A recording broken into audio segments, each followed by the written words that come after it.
You're listening to the Roofr Report, the ultimate podcast for roofing professionals, business owners, and entrepreneurs. Get insider access and hear about the highs, lows, and tales of triumphs from thriving business owners. Brought to you by Roofr, hosted by Pete McKendrick.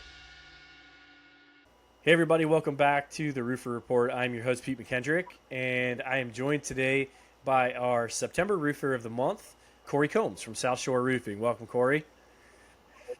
Excited to have you on. You've been a part of Roofr since the very beginning, and you and I have known each other since long before that. So this is an honor to have you on here and have you as our Roofr of the Month. Our Roofr of the Month series has been great. We've had some really great interviews, and I think this one will be a bit unique because up until this point, the majority of the people that we've had on as Roofr of the Month have been fairly new in their business. Within, I would say, probably the first 2 years of business. So you're probably the most established Roofr of the Month that we've had. So that'll make this a little different, talking about your journey. But I'll give you a little quick second here to kind of introduce yourself and talk a little bit about South Shore, and then we'll dive into the story a bit. Yeah, thanks. Maybe me being the most established, we'll leave that up. we'll leave that up for debate when we're done. Most senior. Then the most senior. How's that? Okay, that's a little better. Yeah, man. We've talked a lot. We've known each other for a while. You've kind of watched my journey from opening South Shore to where we are now, and the bumps and bruises that have come along with that, and my love for the industry, and we all kind of have the same love for the industry. So I can't imagine doing anything else. South Shore's, we've actually had to pivot, and it's interesting that we're going to talk a little bit about the journey, because I think last time we did one of these, it was maybe a year or two ago, and we were in the middle. I mean, we were slammed. We had too much work. We had those growth problems, and now things have changed to where Florida's in a really interesting spot. I got my fourth phone call from another contractor yesterday that they're probably going to go ahead and close up shop because they just don't want to deal with it. Yeah, so I'm excited to talk about this journey and what's happening and how things are changing, and kind of my journey and what we're doing to ride the, I don't want to say ride the storm, but make it through this season of what's happening in the industry in Florida. Yeah, I mean, going back, like you said, you and I have known each other since the very beginning, right? I remember onboarding you, and I think you were still a one-man show, right, at that point? That was a one-man show, yeah. Started. So yeah, it's been awesome to watch you and South Shore grow. And so take us back there, I guess. For you, how did you get into roofing, right? How did you end up in the roofing industry? I don't think anybody wakes up and says, I want to be a roofer when I grow up. So I definitely did not do that. So how did you end up here? I was working at a restaurant, and oddly enough, I just went and had dinner at the restaurant I was working at last week, and I was having dinner with a company owner that I'm acquiring at a restaurant that I used to work at. It was pretty fun. Come full circle there. But we were working in the restaurant business, and one of the guys that worked for me, or with me rather, came in one day and said, "I've got a way that we can make a lot more money." And I said, "I'm in." I didn't even ask what it was. And he said, "Well, it's going to be construction." And I'm like, "I don't really know what I'm doing." He's like, "It's fine." At the time I was making $2.13 an hour. That's what minimum wage was in Florida. And so when I first started, we get out there, and the job is shoveling gravel off coal tar pitch built up roofs, shoveling gravel and pulling up that just god-awful hot mop and insulation and all that garbage. So that's how I got into the roofing industry. So I went from making like $300 a week to $500 a week, and that was a payday for me, man.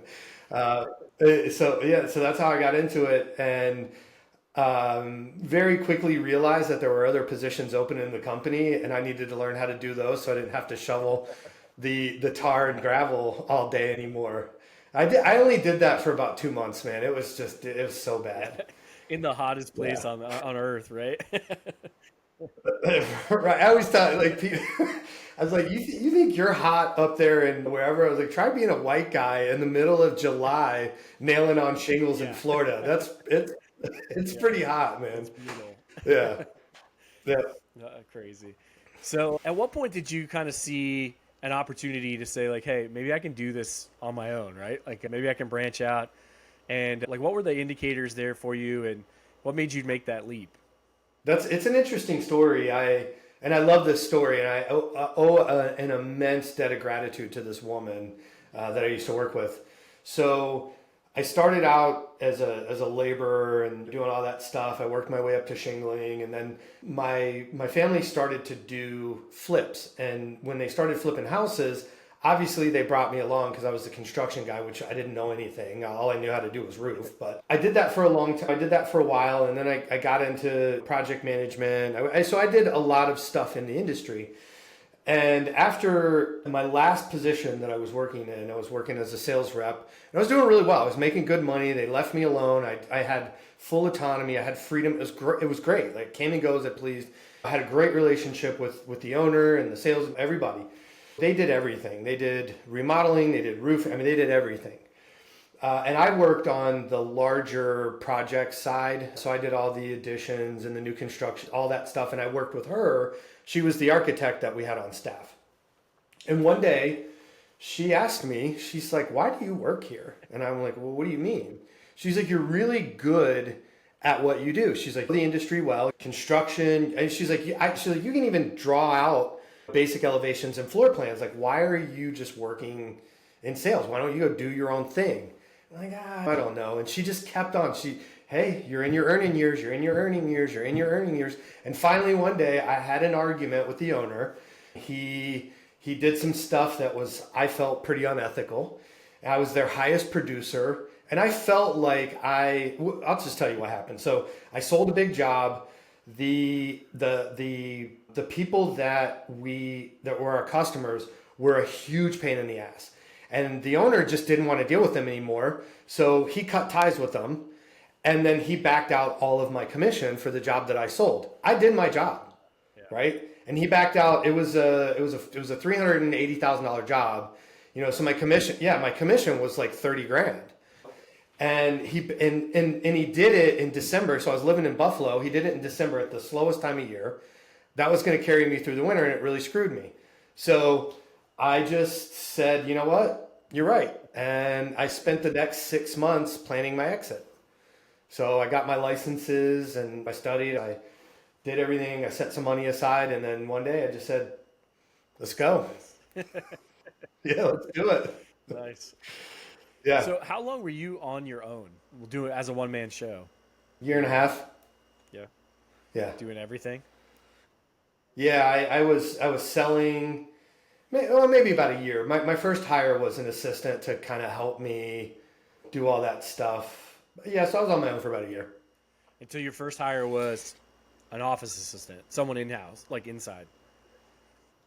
Yeah, well, I did. So what did my first year doing everything? I did $1.7 million, and I was working all the time. Like that's all I did was sleep, eat, and work. That was it. Yeah. Now, you had crews working for you, or were you using subs, or how were you doing that? That's another interesting story. So we were flipping houses, and we had this crew that always did our roofs. And I've known them forever. So when I got my license and I started my business, she called me out of the blue and asked if I had any work. And I hadn't talked to her for like 3 or 4 years, maybe even longer. It was maybe 5 or 6 years. And she just called me out of the blue and said, "Hey, do you have any work?" And I was like, "As a matter of fact, I do." Yeah. So yeah, I brought them on, and we worked together, and we did pretty well for the first year. They're still with me, actually. That's awesome. Yeah. So what do you think was the biggest challenge that you met in the first year of business? Because obviously we work with a lot of small businesses at Roofr, and one of the things that we talk about quite often is the failure rate of roofing companies. It's extremely high. Yeah. I think 95% in the first year go out of business, and 98% in the first 2. So what do you think were the biggest challenges that you hit early on? Looking back, maybe they're different. Maybe what you thought was a challenge at the time, maybe looking back, there was other stuff. I was really fortunate, man, because when I jumped in, it was a good time economically, and it was a good time in Florida. And what was even better timing is nobody was really trying to get into the retail game. Everybody was chasing the door knocking and insurance. And so it just happened to line up that I hit the market at the right time in the right way. And so my marketing and my advertising, even though it was awful, I mean, it was so bad, but it caught fire after about 3 months. So the first 3 months when I opened up South Shore, I put a tool belt back on. I had a general contractor friend of mine who I was taking on like smaller job. Like I did a bathroom remodel for him and I did a couple window installs for him. Like I wasn't making enough money. So in between my sales calls and builds, I was actually going out and, knocking projects out, right? For another contractor to make money. You know what I mean? So that wasn't really the biggest challenge. I think the biggest challenge is you just don't know what you don't know. Even though I had been in the industry and I'd been an installer and I'd worked in project management and all that stuff, I'd never been an owner and I had never handled the financial side of it. I never had, you know what I mean? I never had to deal with paying vendors and figuring out your cash flow and understanding like, okay, can I afford to pay this person? So I didn't know any of that. And that could have been my biggest challenge. However, I know how to sell, like I know how to sell and I know how to build. And so like I made enough money and I just worked so much I didn't have time to spend any money. So I just got kind of lucky that the financial stuff worked out because I wasn't tracking anything on the financials. Yeah. Like I wasn't doing my P&Ls. I wasn't tracking my costs. I wasn't doing any of that stuff. And so looking back at it, that's the biggest challenge. And that's, I think, why most people go out of business is because of that financial side and understanding business finances and understanding cash flow and understanding all those things that it takes to run a construction company, especially when you run into some payment issues or you have a problem where you have to fix it out of your own cash flow or whatever it is. And knowing if you have the money to do that is such an integral part of what we do. But I was lucky, and I will continue to say that I was lucky because the economy was so good and I had hit the market in such a good way, it was dumb luck, that I was making enough money that it wasn't too big of a concern.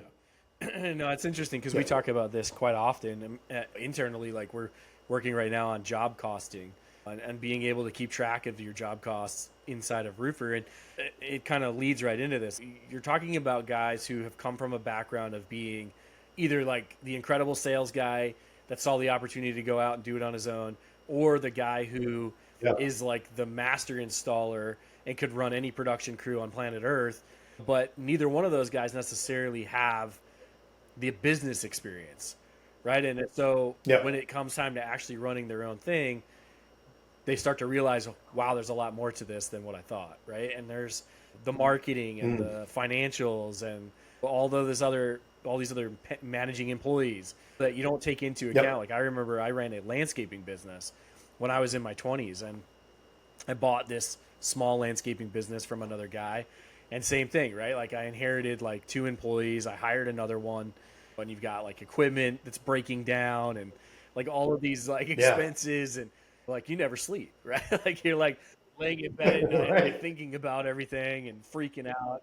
Yeah, like how am I going to manage this? How am I going to do this? Payroll this week, like you said, you're doing side jobs to make sure you can pay your guys and like all this stuff. And you don't realize until you're in it that how much there really is involved in running a business like that. And I wasn't even very good. So when my wife and I first got together, she would come over to my apartment and she would see all these bills sitting on my counter, right? And she'd be like, are you okay? Like, can you pay your bills? I was like, I have plenty of money, right? And she's like, oh, okay. She's like, sign some checks, give me your checkbook, and I'll take care of these, right? But that's just how I was. Like, I would have the money, and it wasn't something that was we say a core competency now, but it just wasn't something that I wanted to do I didn't want to deal with it. And so I brought that same, you know, dumbass attitude when I started South Shore, right? And I quickly figured out, I was like, oh, wait a minute, that's not how this works at all. You know, like we're talking about like it's not a $55 power bill. Like we're talking about like tens and 20 and 30, hundreds of thousands of dollars, right? So I think that was the other thing. Like I had to adjust really quickly to what it takes to have that responsiveness and be responsible in your business. So I think that was probably the other big challenge for me. What made you decide to do retail? Because like you said it, and I remember like back when you came on to the platform that I was on back then, I mean, it was all the rage to be an insurance roofer, right? Like I remember people saying like, oh, this is gonna, eventually the bottom's gonna fall out of this and it's a fad. But at the time, everybody wanted to do insurance because it was like the get rich quick way to be a roofer, right? And so what made you look at that and say, I'm going to go do retail instead? Honestly, if I'm being 100% honest about it, I got into retail because that's what I've known my entire career. Like what happened in the roofing industry was not the norm. I mean, we would do restoration jobs. I remember probably early 2000s, when we were between flips, I would go and work and do work for other companies. And we would do these restoration jobs. And we would get these houses, the entire inside of the house paid for. Like we would find these like 4 or 5 mold spots in the house. We'd get a mold expert out there. We'd find all this mold and we would get the entire house remodeled off of like these mold spores, right? That was kind of like what happened in the roofing space. But I watched the insurance companies, how they mitigated that. And then they did the same thing with sinkholes in Florida. So they continue. So these contractors kept exposing. And look, I don't even want to get into the ethical argument. Just take what I say with a grain of salt here, okay? So contractors would figure out a way. Let's just say this to squeeze the most juice out of their project. Let's just say it that way, okay? And then the insurance companies figured that out, and they figured out how to mitigate what the contractors were doing. So I watched it happen 2 other times. And so I'm watching what's happening in the roofing industry. I know retail really well because that's what I've done my whole career. And I'm like, you know what? This just doesn't really seem sustainable. I'm not really going to get involved with that. And I didn't. I dipped my toes in it a little bit just because there was so much opportunity there and there were people talking about it. So there was a year, I think in 2020, where we were doing some claims but I just had such a bad experience with it. I'm like, you know what, we're not doing this. It was way more work. It was way more dumb stuff that you had to deal with the insurance companies, and you had to beg for every penny. Like, I'm not doing that. So that's why I stuck with retail. It's funny. I remember we did a lot of the company that I had in St. Augustine in Northeast Florida, right on the coast, beach town, right? We kind of had the same issue. Like we would do the same thing, right? Like you squeeze everything you can out of a project. And then with the hurricanes, we could get a lot of same thing, mold and flood damage and things like that. And then the insurance companies caught on, and then they stopped offering flood insurance to people if they were within a certain distance of the beach and all this stuff. Same idea. And now you have to buy a separate flood policy with a whole separate, they have separate guidelines on the flood policy. Yeah, so that's what they do, man. Yeah. You expose it and then they figure it out. So yeah. I remember back when you first started too, that you were roofing only, right? No other trades. What made you decide to go that route? Because I think talking to some of the other contractors, I know it is very easy to fall prey to, especially early on, right? When you're looking for work, when you're trying to get going and trying to make some money for the company, it's very easy to say like, oh, while we're here, we can fix that too. Or, oh, you've got something wrong with your bathroom. Let me take a look. And next thing you're essentially a GC as opposed to just a roofing contractor. Yeah. This will actually dovetail really well into what we're doing now and how we're handling the current situation in Florida. So really fortunate that I have a diverse background in construction where I've done a lot of everything. I've done large scale remodels. I've done production building. I've done a lot of different things in the construction industry, and I've done roofing. And so I saw the opportunity and the convenience of just doing roofing because they're quick turnaround projects. And that's why it's such a popular industry, because there's a lot that can happen, but they're high margin, quick turnaround. And that's the recipe for profitability right there. So that's why we started with that, because the first, so let me back up a little bit. When I was trying to find my way, when I first opened South Shore, because like I said, I was doing some projects on my own where I had done a bath remodel and I'd done some window installs and I did a couple siding installs. Or I thought to myself, okay, well, maybe we'll have a diverse set of offerings, because the company that I worked for prior to, they did everything. They did remodeling, they did roofing, siding, window, they did everything. And they did fine. But I had my first big project. I think it was like a $38,000 project that we started out. We got into it, built a deck, did a bathroom remodel, found out that was leaking so badly it rotted out all their subfloor throughout the entire house, got an insurance claim done for them. And this is another reason why I'm not going to do it. I didn't want to do insurance. We got an insurance claim done for them. The job ended up being like $113,000 because we had to rip out all the flooring, we had to do everything, right? The job went flawless, okay? Except their grandson took some of their trim, their cabinet trim that we had pulled off, and decided to take it in the yard and play with it and break it, right? So we go to finish the job. We can't find the trim. We can't find the trim. We can't find anybody to match it. I told him, look, I'm sorry, I can't help you. And he's like, what do you mean? You're not going to finish the job? Yeah. You know?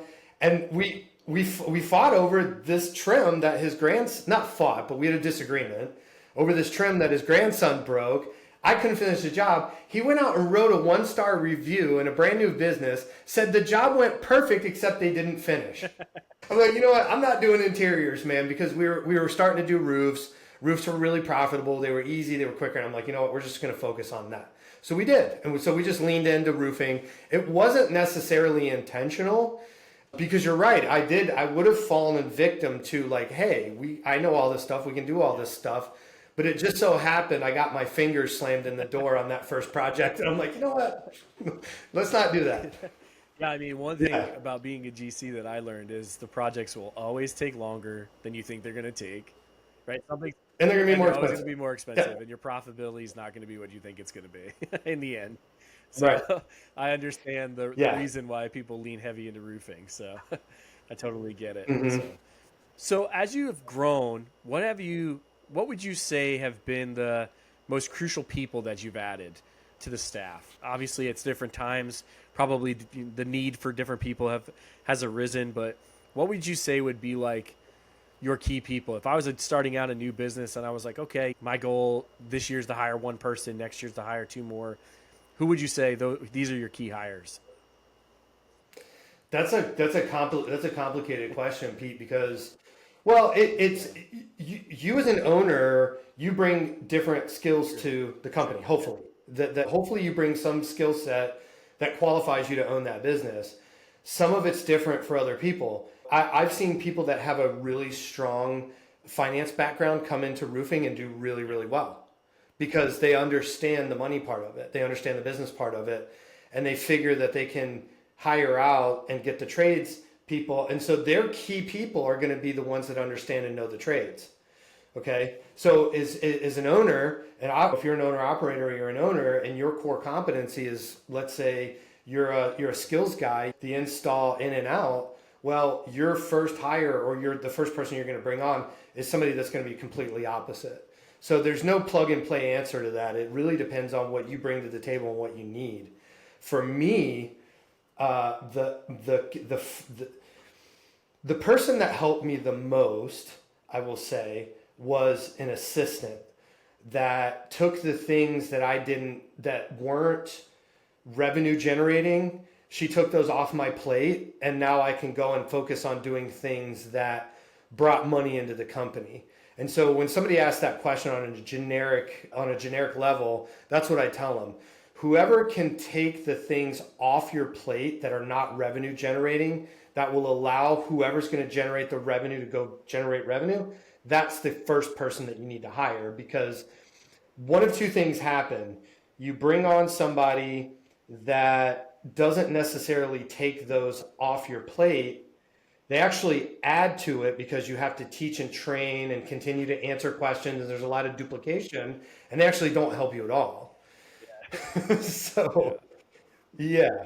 So that's what I would say is like, think about what you need off your plate that is not revenue generating. That's the key that's the key factor, is the revenue generating. And hire that person and give them those things that are going to free you up for what you need to do to bring into the business. So that was the person that helped me the most, but the most, I would say, the most helpful person that I've brought in terms of like, that is, I've learned the most from, was I brought in a guy. He's a financial planner, but he's not just a financial planner. He helps you, he kind of works as a fractional CFO sort of, and he helps you figure out like your cost to operate, your costs to be profitable, your costs to be able to invest money back into the company. And so all of those things that help me understand my cash flow and all of that stuff, so that when I make decisions in the company, they're based on the financials, because that's how businesses run, not how I feel about something or what I want to happen or any of that stuff. Now we can look at it and we can make data-driven actual decisions based on what we've identified to be healthy metrics in the business and where we are with that. So that has been I think the healthiest thing that I've paid for, and the healthiest hire that I've made. What now? You guys saw some pretty significant growth pretty quickly at South Shore. Mm-hmm. What would you attribute that to? Just good timing, or is there something specific that you did from a process standpoint, from I guess anything like specifically in the system or in your process that you did that allowed you guys to scale? Because how long you guys have been in business now? How long? This is year 5. So you're only in year 5. So you're really not. I joked at the beginning and said you were the most senior person, but you're really not that far removed from the other folks that I've talked to that are in their first and second years of business. And you guys have done extremely well. So what do you attribute that to? Well, I think there's a lot wrapped up in that, and I used to say luck, right? I used to say luck, and I was talking to a friend of ours actually, John Brose, one day, and I said that to him. I said, I've just gotten really lucky, and he's like, I know you. You didn't get lucky. Yeah. You know what I mean? You need to stop saying that, right? And I said, okay, but some of it is luck. I will say that. I have a great market. The Tampa area is a great market. I hit it at the right time. It's just growing like crazy. There wasn't a ton of people in the retail space. So when I hit the market, the luck of that was, I had a lot to play. But the other things is, because I've worked for some really good companies and I've been in the construction industry, I mapped out like what I wanted this to look like. And I sat down and I wrote out my processes, and I had these living documents that when I needed something, I would actually sit down and I would write these job descriptions out or these responsibilities out. And I just kept building that way. And because I did that, I had an intimate understanding on what I needed next in my business.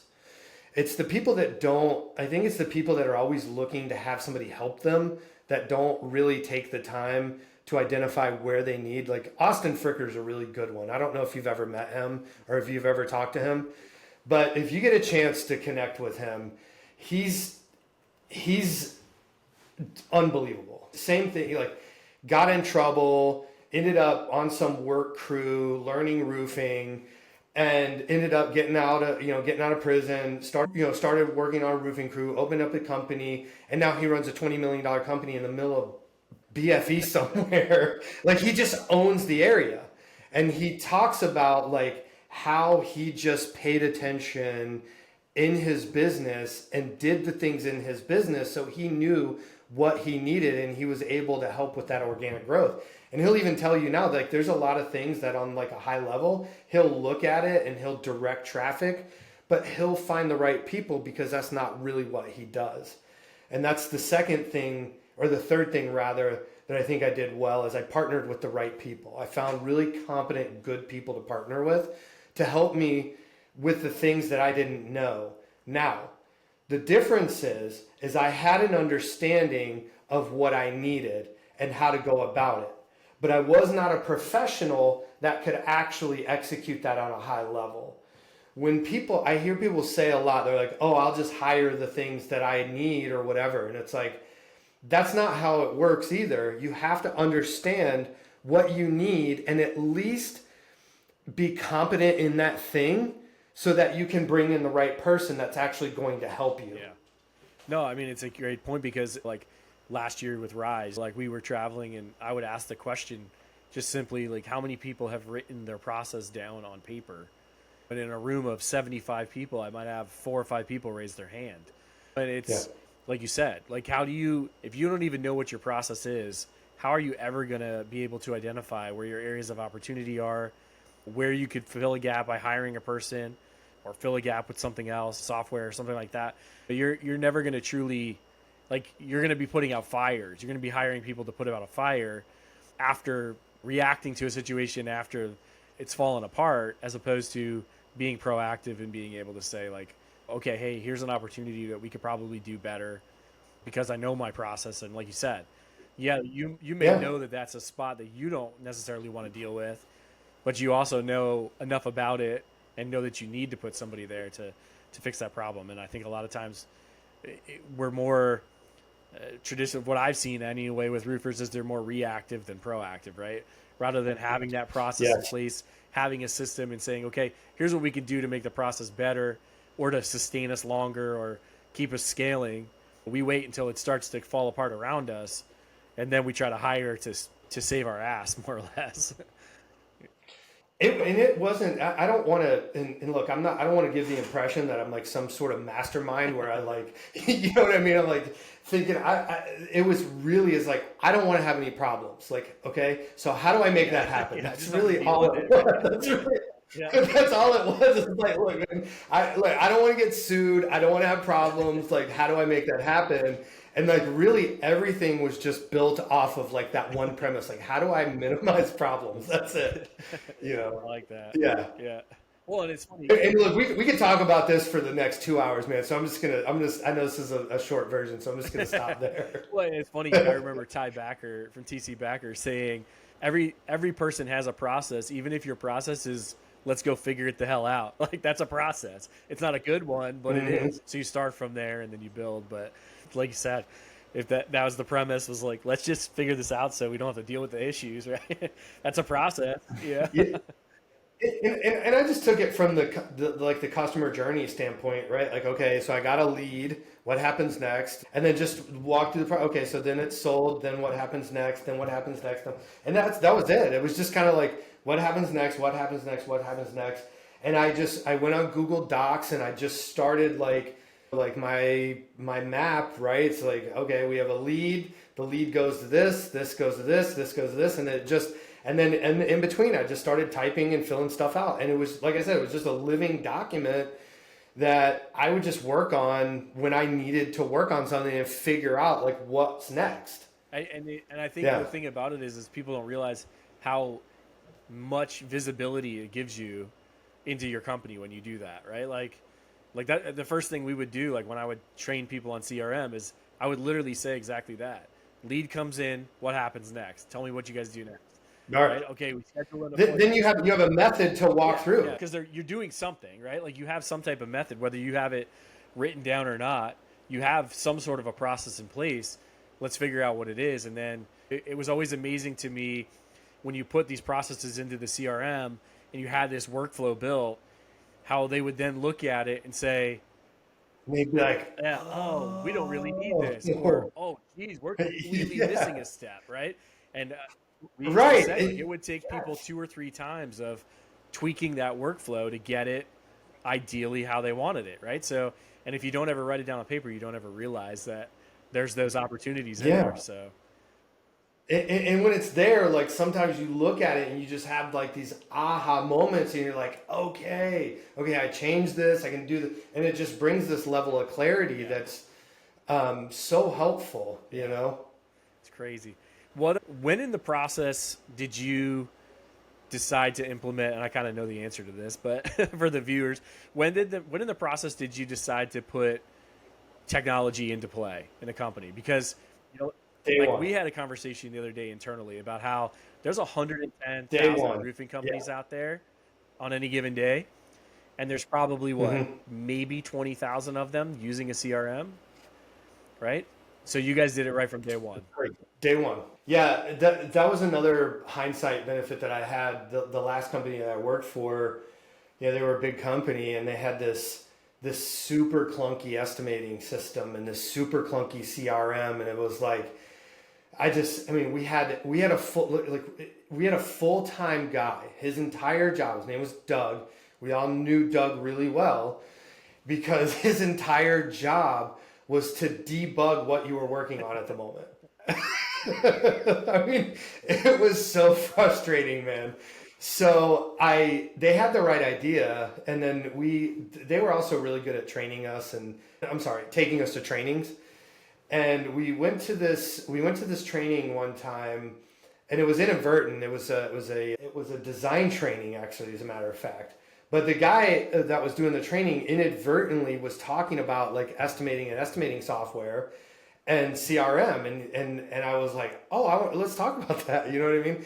And so that was like my first like real dive into like some of those different, and the software that was out was terrible at the time, by the way. But it was something that had the right like system and mechanisms in place so everything flowed the right way.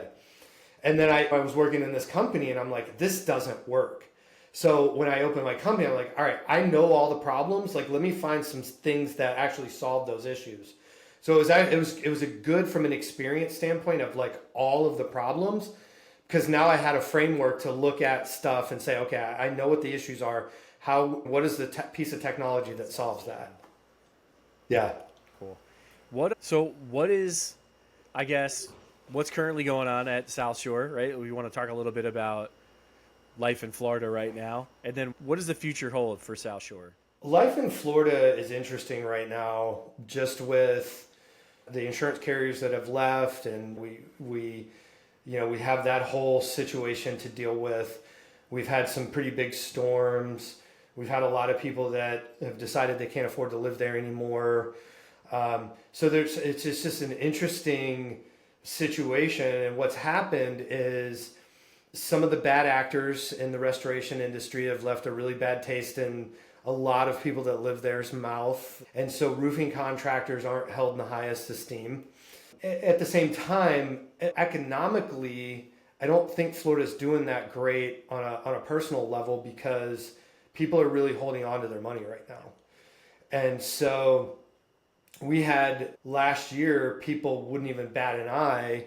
We're $2,000, $3,000 higher than somebody. They wouldn't even bat an eye because they want to pay for quality and they're okay with it. To now, that really matters to people. They're like, look, I really want to use you, but I just don't have the extra $3,000. But I have to replace my roof because of my insurance company. And so it's very challenging in that way. So salesmanship will only take you so far right now. And so what we've had to do is we've had to diversify not only the products that we're offering to try to meet people in that budget crunch, which I don't like doing, but it just is what it is. And then offering other services to fill the gap. And we just did our numbers last month. We're down almost 30% from last year. Yeah. That's crazy. And like I said earlier in the call, it's I've had 4 other people that say, "Look, I'm done. I'm out." Well, and that's we're doing okay. We're doing okay. I'm not. yeah, but that speaks to the people who are probably not running a decent process and are a bit seat of the pants that can't float through a time like that. Right? They can't hide. They can't hide anymore. There's no people aren't throwing money at you. People just aren't throwing money at you anymore. And so, those bad processes, or those bad, I don't want to say bad companies, Because you know what, I truly believe that most people get into it with the best of intentions. I really do. I don't think that there's a lot of people out there that are really have that bad of a moral compass. There can't be that many people. They're not trying to start a corrupt company. I don't think. I just think, I just think they get over their head and they don't know how to deal with it, and they hide, and they get into a hole that they can't dig themselves out of. They bury their head in the sand, and then the inevitable happens. Yeah. So what is for the future of South Shore then? Obviously, hopefully that economy picks up down there, but besides that, like, what does the future for South Shore look like? We're still gonna do over 8 figures. So I'm my earlier comment with a grain of salt. I mean, it's so what's next is just gonna keep trying to improve our internal processes and get better and better and better at what we do. And I give you a good example. Like we've started picking up a lot of other work, windows and siding and all of that stuff, which, by the way, windows are quick turnaround and high profit too. Yeah. So the profitability is almost as good as roofing. So we really leaned into that. If you have the right partner, you know how to do it, you can do it efficiently, you can make some money there. So we're going to continue to lean into that and get better at providing those services.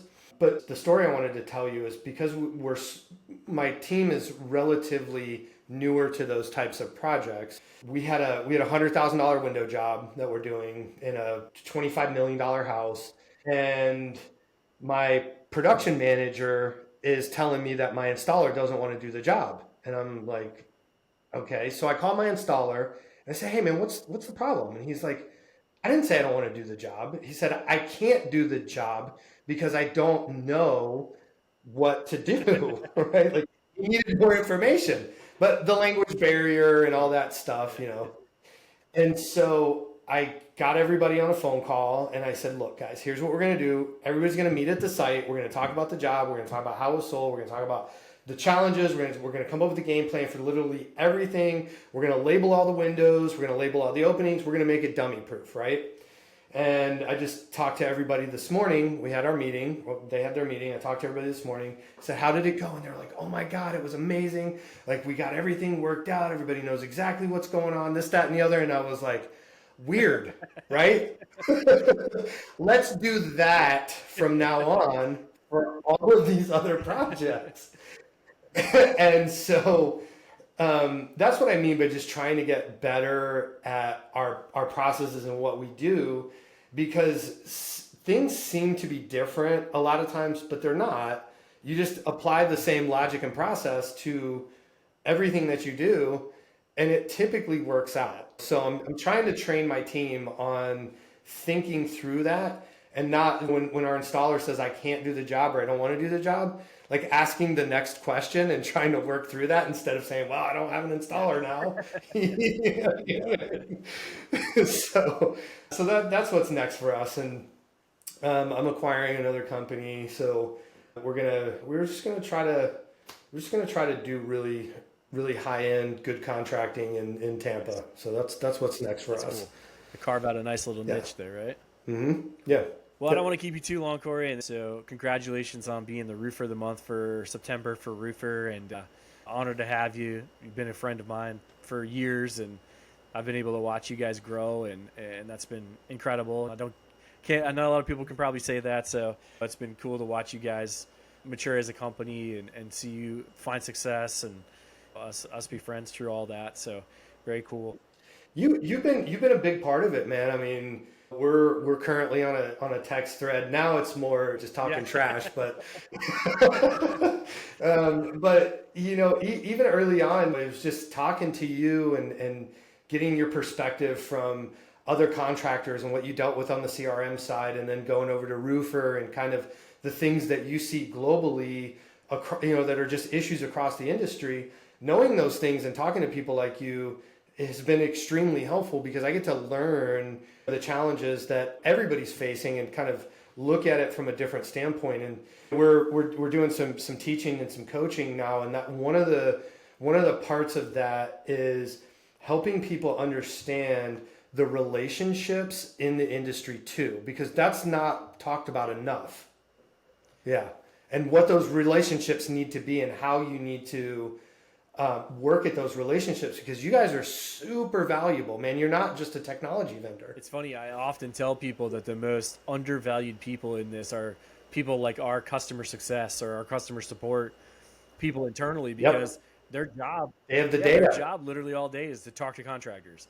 They see hundreds and Yep. hundreds of different contractors' businesses and how they're run, and they're getting a look under the hood every time. So they're seeing Yep. successes, they're seeing failures, they're seeing people that are creative in the way they do things and different markets. I mean, you name it, they've got access to all of it, and they're probably Yep. people don't leverage them enough. Like if you're on a CRM or you're on a any kind of technology platform, those people that are supporting you are just like an endless supply of information by default. I mean, even if they didn't come from a roofing or a construction background, they've learned so much in a short time just from the conversations that they have, that they become just an incredible wealth of knowledge. So people don't take enough advantage of them, I think.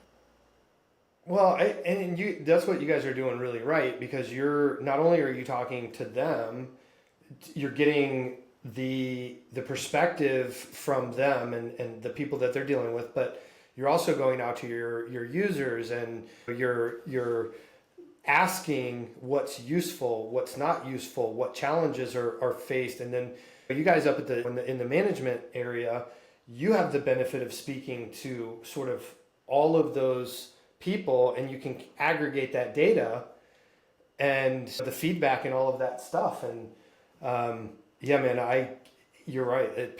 People do not use their vendors enough, and that's their material. So, their supply vendors. Every one of those guys. That's their product reps. It's crazy. Like, I'll get these roofing contractors. They'll call me and they'll be like, "Hey, man, how would you solve this?" And I was like, "First of all, did you talk to your product rep?" And they're like, "What?" I'm like, dude, you need to call the product rep. Like, that's what they do. That's what they're there for. I can tell you what I would do, but it might not be the same as what you need to do up in your market. You know what I mean? It's just, but people don't do that. They don't call their reps, and it's like, wait, why use them? Absolutely. Yeah. Take advantage of them. That's what they're there for. They want you to take advantage of them. That's what they're there for. Yeah. So I appreciate this, Pete, man. I appreciate you as always. Always a great conversation. Yeah, man. this is awesome, man. I really appreciate you jumping on, and congrats on being a Roofer of the Month, and Thank good luck you. in the future with South Shore. I know you got some big stuff going on, so excited to see you guys continue to grow, and I'm sure I'll see you soon at one of the roofing conferences. Well, I'm working on some stuff with you guys too. That's so true too. So yeah, yeah, you got a lot of stuff going on. So. Yeah, you got a lot of stuff cooking, baby. All right, man. Well, thank you so much. All right, man. And thank you, everybody, for joining us on the Roofr Report, and we will see you next time. See ya. Hey, everybody. Thank you for listening. Check us out next time on the Roofr Podcast. But until then, be sure to like us, subscribe to us, and check out all our other episodes on YouTube and Spotify.